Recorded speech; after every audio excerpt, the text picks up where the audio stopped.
2 വർഷം മുമ്പ് അത് ചെയ്തതായിരുന്നു. അത് കഴിഞ്ഞിട്ട് പിന്നെ എക്സസൈസ് ഞാൻ തീർത്തും ഉപേക്ഷിച്ചു. അപ്പൊ അതോടുകൂടി എൻ്റെ വീണ്ടും ആ പഴയ പോലെയായി. അപ്പൊ ഞാൻ വീണ്ടും ഒന്നുകൂടെ ഇവിടെ വരെ വന്നു.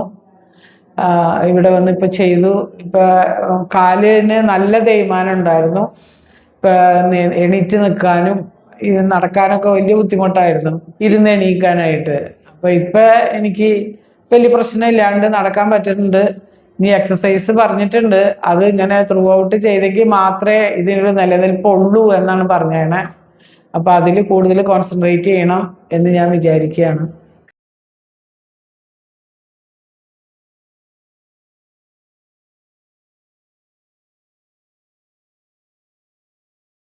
നേരത്തെ അത്ര പിടുത്തൊന്നുമില്ല.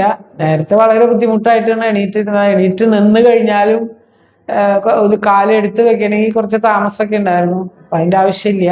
നടന്നപ്പോ കുഴപ്പമില്ല, ആയിട്ട് നടക്കാൻ പറ്റുന്നുണ്ട്. ഇപ്പൊ അങ്ങനെ ആട്ടം ഇച്ചിരി കുറഞ്ഞു. നല്ല ആട്ടമായിരുന്നു നടക്കാനായിട്ട്. കാല് വളഞ്ഞുണ്ടായിരുന്നു. ഇപ്പൊ വളവൊക്കെ കുറെ നിവർന്നുണ്ട്. ഇവിടെ വരിക, ട്രീറ്റ്മെന്റ് എടുക്കുക, എക്സസൈസ് മുടങ്ങാതെ നടത്തുക.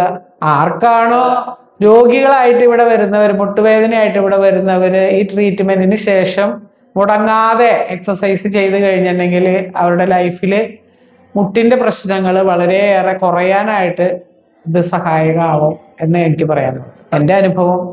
ഇപ്പൊ സന്തോഷമാണ്. നീ ഇതുപോലെ പോട്ടെ എന്ന് ഞാൻ പ്രാർത്ഥിക്കുന്നു. പേടിക്കാനൊന്നുമില്ല. വലിയ അങ്ങനെ അത്ര പെയിൻഫുൾ ആയിട്ടുള്ള കാര്യങ്ങളൊന്നുമല്ല.